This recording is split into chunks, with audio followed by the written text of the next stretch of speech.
Good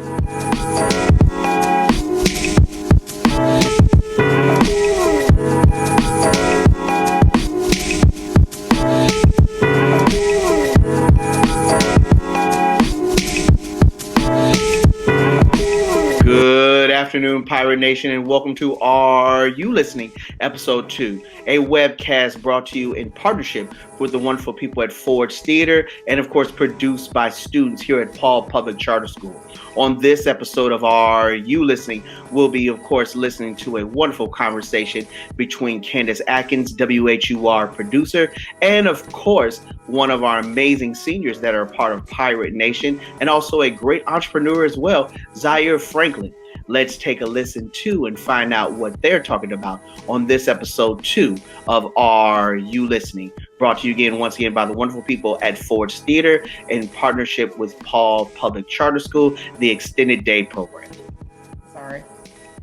Today I will be interviewing you. I'm excited. Nice to meet you, Zai'yre. Correct is how you pronounce your name? Yes. Nice to meet you. This is exciting. I'm so excited. I'm stoked.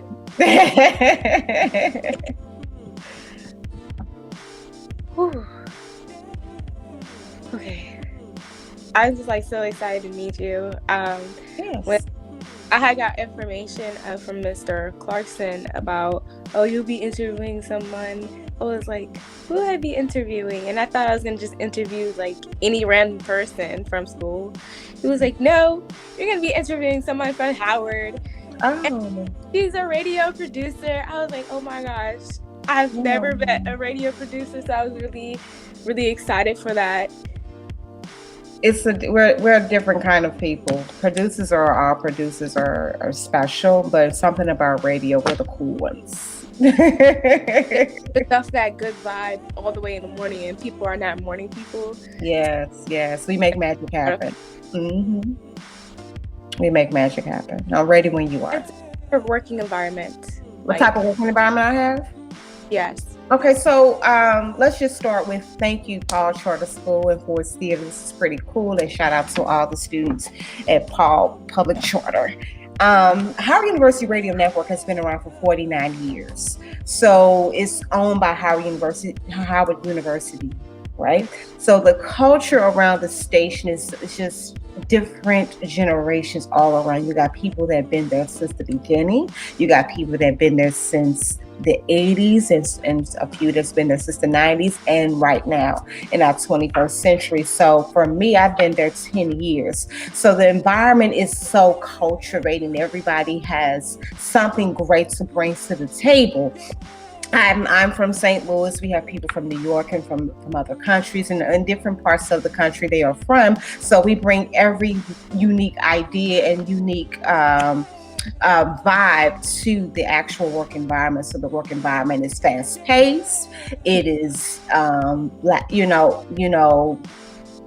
spur of the moment. It's a amazing media black press vibe that you can find anywhere else.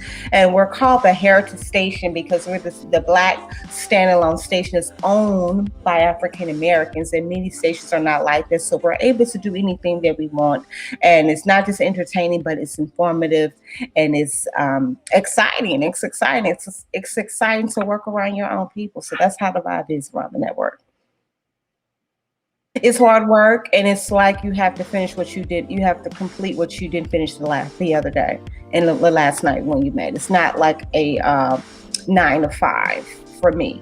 For some people, when you treat it like that, then it becomes a drag. But for me, it's like, I got to finish what I didn't complete, or I got to succeed the next thing I'm trying to succeed. So every day there's a goal that I'm trying to meet. If I can't get to the goal to try to interview this particular congressman, this particular artist, this particular story, if I have to get it, my deadline is to try to make it happen today. Okay, if I can't make it today, I'm gonna give myself in 2 weeks, because sometimes I don't put a lot of pressure on myself, but we can when you're a hard worker, but you have to calm down and let the pace flow. So before I go to work every day, I say a word of prayer and just begin to thank God for my assignment, because I don't treat my job like a job. I treat it as an assignment. So when you treat it as an assignment, then you can fulfill some of the things you want to succeed. So that's my vibe. I mean, I've been doing it for about 10 years, and it doesn't feel work to me. It just feels like, feels like I'm getting ready for another project and more projects to come. Right. So what advice would you give to young adults if they want to be in your shoes? Well, you have to do your homework. If you want to go into radio, if you want to be a radio producer, you want to go into the entertainment industry, you have to do your homework. Do your homework like getting to know the company that you want to work for. You getting to know the field that you want to be in. It's just not just shadowing and interning. All that is great, but read up on it. Read up on some of the people that done what you done and what's the end result after they have been in the shoes that you want to be in. Being a radio producer, that's just not it. I just don't produce. Sometimes I'm on air. Sometimes I'm working on another project on public affairs. And then I may have some other shows that I might produce as well. So it's just a multiple of things that you will learn, and you want to be that person, not just be that one person that could do one thing. You want to be valued in your network that you want to work in, so that you're appreciated and respected. You just don't want to be for you or for male or female, just that dude or that girl that's there and then we pay them every 2 weeks. Now you want to be valued, and you want to be able to say, no, I will eventually get more, and I will go to the next level of my career to be where I'm called to be. So yeah, that's I before I got into radio, I did my research. I found out what the network was about, what the station was about, what the city is about, the culture in the city in DC. I'm not from DC. I'm from St. Louis, Missouri, and then I found out what's the role of a radio producer. So I asked questions. I even called other radio stations before calling WHUR because I was new. My background was theater education at Howard University. So if I didn't study theater, I wouldn't be successful in radio, because theater teaches you all the nuances to be productive in the craft.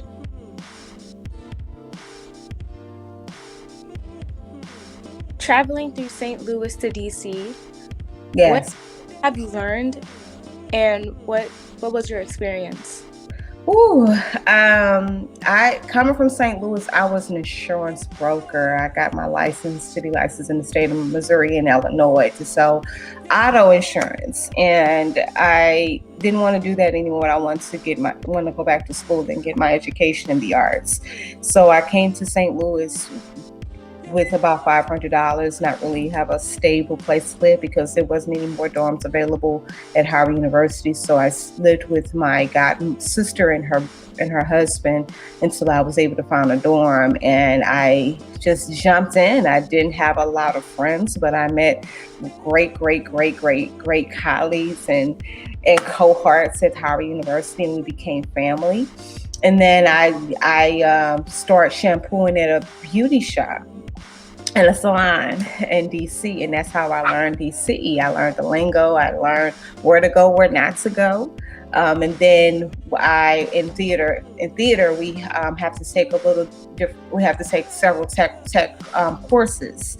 And one of the courses was costume design, and the costume, the professor was familiar with DC, and we had to do a lot of running around the city to put together costumes. And that's how I was able to learn even more about the city, on where to go and what to do, especially if I never left St. Louis. That was my first time leaving St. Louis, and to be a part of this big city, the nation's capital, it could be very overwhelming. So I adapt, and I didn't change myself. I grew up fast. It disciplined me, and it matured me, and I grown spiritually as I transitioned into the city. That's a lot to take in. It is. You have to take a risk. You have to bet on yourself. Don't know much about DC. Just I loved Howard. I'm just me against thousands and millions of educated Black African queens and kings all over the world, and it is a lot, but I knew who I was, and I didn't compete with anyone because no one can be me. No one. I was exciting. I was created to be amazing, and I was, and I am. That's just such a fabulous mindset. Oh yeah. You can't travel this world comparing. You have to travel with I am versus I was. You were, but this is who you are, and that's how you be able to move forward with just knowing your core, your center, that you're true to yourself. I could have a wig on, but I chose a hat and some and red lips and earrings because that's my core. But the world portrays it that you have to have a wig, you have to have your hair done. But if I am myself, that will shine. Everything else will follow. I don't wear wigs, by the way. I like it. It ain't my style. I do my own thing. Own personality. Yeah, you gotta do your thing. Do your thing. You don't do nobody else. You do your thing. You shine when you do your thing. When you do somebody else's thing, you come off. Yeah, still stuck in the same place. You come off not authentic. Non-authentic. Due to the pandemic, what are your thoughts on working while it's happening? It was 365 days later. It was scary. It was a moment to take in, to be closer to your creator, to your spiritual side, to say, you know what, every morning I'm going to be thankful that I woke up. But once we start covering those stories, it got a little emotional, and it got mentally draining, because you're hearing people who go through what they're going through, job loss, mental illness. You wake up one day, you're fine. The next day you're coughing. The third day you're dying. So it was a lot. What motivated me to know that I have the breath of life every day. If I have the breath of life, I have to keep going. I have to try. I have to pursue. Because I have little sisters and little brothers that are on Zoom trying to survive in their workplace. I have nieces and nephews trying to survive in school. So if they see you thriving and trying in the midst of a storm, a wilderness, you have to thrive as well. So that's how I survived, and that's how I covered it. Just be able to be that person coming on with our prep meetings for our daily shows. I produce a nightly show every night at 7:00. So if you come in with the energy, with everything's gonna be okay, how y'all doing, everything gonna be all right, you come in like that, then they feed off your energy, and they could press throughout the day. If you come with the energy as a leader of I can and I can't do anymore, then they can feed off your energy, and you can kind of affect the whole vibe in the room. But if you come in with the spirit of let's make this happen, let's do it, then you inspire someone. You inspire someone. You inspire the whole room. You inspire the whole team. But there are times we get weak as journalists. We have our moments. You go have your moment and come back. Wipe your tears, wipe the sweat, and say, let's do it. It's just a part of life. And you have to be real with your team, with my news director. Hey, I'm having a moment. Give me a second. You have your moment, and you get back up. You don't fall. You have to get up. It's just a part of the business. So what would you say what would be your motivation? Of doing this business? My motivation? Oh, wow.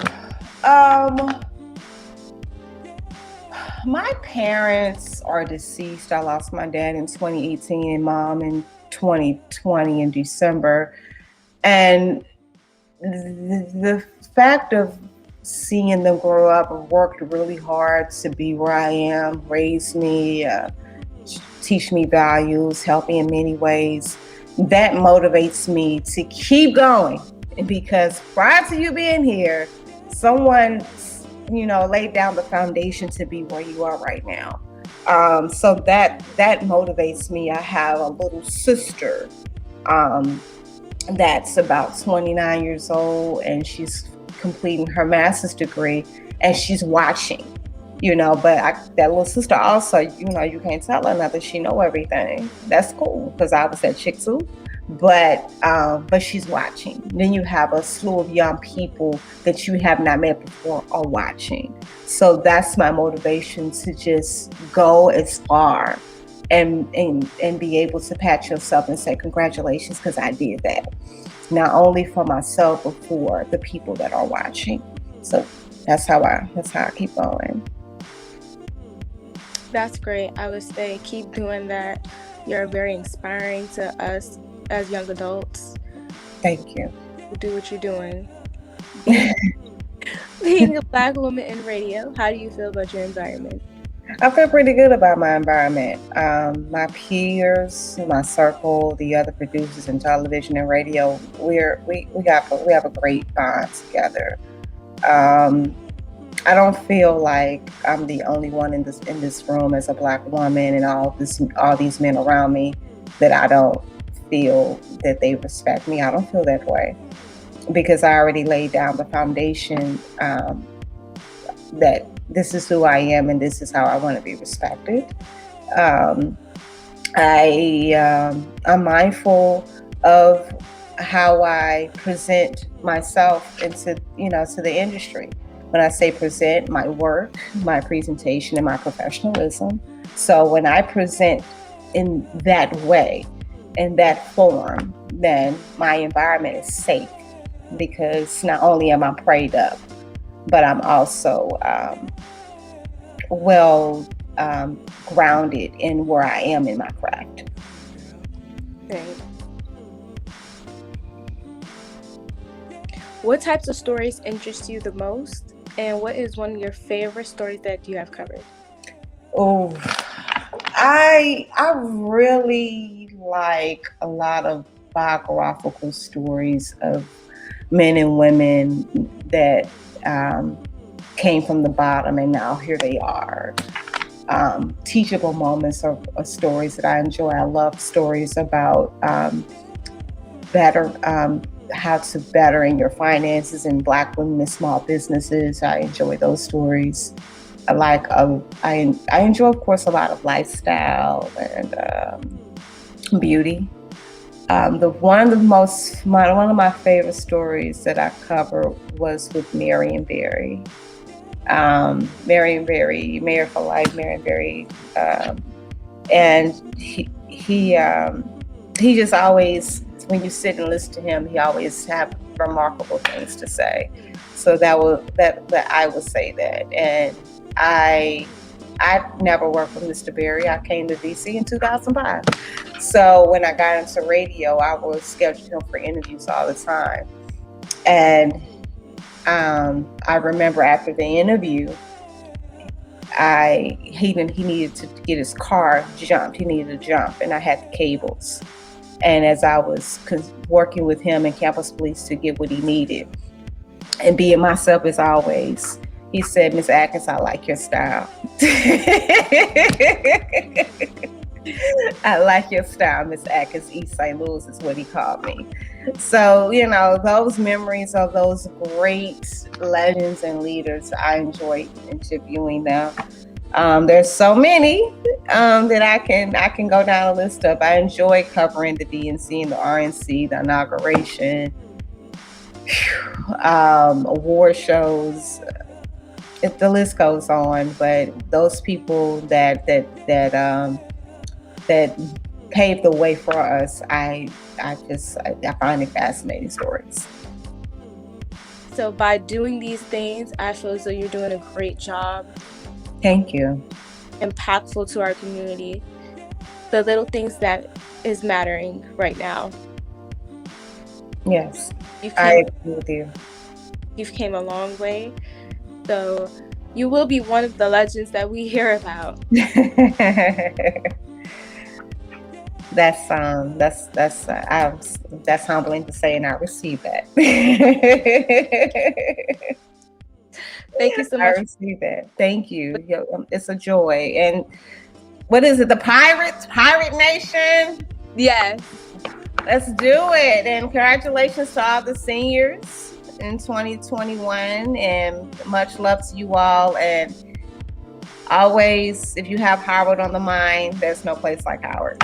Or no place like HBCU. Thank you for having me. No problem. Thank you. We want to take the time to thank, of course, Candice Adkins, WHUR producer, and of course, Zai'yre Franklin for that wonderful interview that you just recently heard. This program is brought to you, of course, in partnership with Ford's Theater and, of course, the Paul Extended Day program ran by Valerie Lewis Taylor. Thank you again so much for listening, and we hope to hear you next time on episode 3 of Are You Listening? Brought to you again, once again, with partnership by Ford's Theater and, of course, the Paul Extended Day program. If you're interested in learning more about the Extended Day program or, of course, the podcast club that we're doing here at Paul, please email me here. And if you email me there, you can, of course, join in all the fun and learn about, of course, producing webcast series, in addition to learning how you can possibly interview one of our wonderful guests. Until next time, Pirate Nation, see you then. And once again, thank you so much for listening to Are You Listening?